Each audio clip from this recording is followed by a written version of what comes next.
Good morning students. आज मैं आपको लखनवी अंदाज के प्रश्न उत्तर समझा रही हूँ।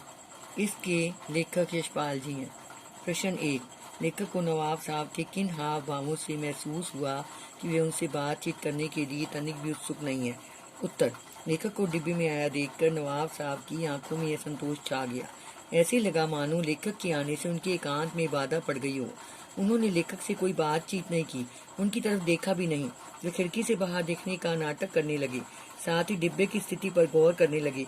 इससे लेखक को पता चल गया कि नवाब साहब उनसे बातचीत करने को उत्सुक नहीं है। प्रश्न 2, नवाब साहब ने बहुत ही यत्न से खीरा काटा, नमक मिर्च बुरका, अंततः सूंघ कर ही खिड़की से बाहर फेंक दिया। उन्होंने ऐसा क्यों किया होगा? उत्तर, नवाबों के मन में अपनी नवाबी धाक जमाने की बात रहती है, इसलिए वे सामान्य समाज के तरीकों को ठुकराते हैं तथा नए नए सूक्ष्म तरीके खोजते हैं जिससे उनकी अमीरी प्रकट हो। नवाब साहब अकेले में बैठे बैठे खीरे खाने की तैयारी कर रहे थे, परंतु लेखक को सामने देखकर उन्हें अपनी नवाबी दिखाने का अवसर मिल गया। उन्होंने दुनिया की रीत से हटकर खीरे सूंघे और बाहर फेंक दिए। इस प्रकार उन्होंने लेखक के मन में अपनी अमीरी की धाक जमा दी। उनका ऐसा करना उनके घमंडी स्वभाव को इंगित करता है। प्रश्न 3, बिना विचार, घटना और पात्रों के भी क्या कहानी लिखी जा सकती है?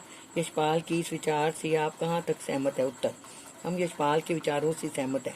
बिना घटना, बिना पात्र और विचार के कहानी नहीं लिखी जा सकती। कहानी का अर्थ ही है क्या हुआ उसे कहना।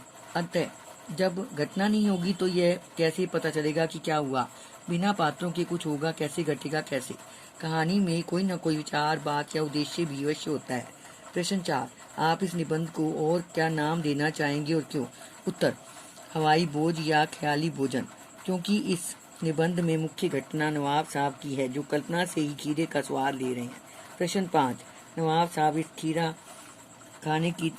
साहब द्वारा खीरा खाने की तैयारी करने का एक चित्र प्रस्तुत किया गया है।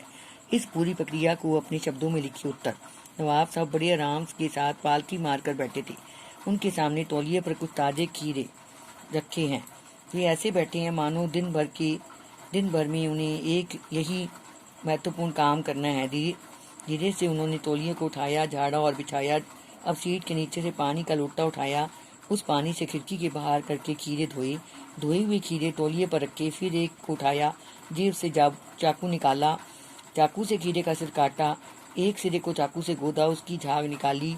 फिर बड़ी कलाकारी और कोमलता से खीरे को छीला, तत्पश्चात उसे काटकर उसकी फांकें बनाई। उन्हें एक एक करके बड़े क्रम से तौलिए पर रखा। अब उस पर जीरा, नमक और लाल मिर्च की सुर्खी बुरकी। अब ये खीरे खाने के लिए तैयार थे। प्रश्न 5 खा, किन किन चीज़ों का रसवादन करने के लिए आप किस प्रकार की तैयारी करते हैं? उत्तर, हम गाजर, टमाटर, मूली आदि चीज़ों का खाना पसंद करते हैं। इन चीज़ों को धोकर पोंछते हैं, उन्हें चाकू से साफ करके पतली पतली फांकें कर लेते हैं। उसके बाद उन पर नमक और गरम मसाला लगाकर खाने के लिए तैयार कर लेते हैं। प्रश्न 6, खीरे के संबंध में नवाब साहब के व्यवहार को उनकी सनक कहा जा सकता है। अब आपने नवाबों की और भी सनकों और शौक के बारे में पढ़ा होगा, किसी एक के बारे में लिखिए। उत्तर, बंगाल के नवाब वाजिद अली शाह को शतरंज खेलने की सनक थी। इस सनक के कारण उन्होंने आक्रमणकारियों का सामना नहीं किया। वे अंत तक शतरंज खेलने में लगे रहे और आक्रमणकारियों ने उनके राज्य पर अधिकार कर लिया।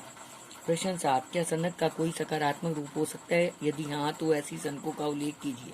उत्तर, हाँ, सनक का सकारात्मक रूप भी हो सकता है। प्राय गांधी, सुभाष, विवेकानंद आदि महापुरुष भी सनकी हुए हैं। उन्हें जिस चीज़ की सनक सवार हो जाती है तो उन्हें पूरा करके ही छोड़ते थे। कौन नहीं जानता कि गांधी जी को हिंसात्मक आंदोलनों की सनक थी, इसलिए जिस आंदोलन में जरा सी भी हिंसा हुई तो वे आंदोलन वापस ले लेते थे। विवेकानंद को ईश्वर को जानने की सनक थी। वे जिस किसी संत महात्मा से मिलते थे उनसे पूछते, क्या आपने ईश्वर को देखा है? उनकी इसी सनक ने उन्हें ज्ञानी बना दिया। वे रामकृष्ण परमहंस के संपर्क में आ गए।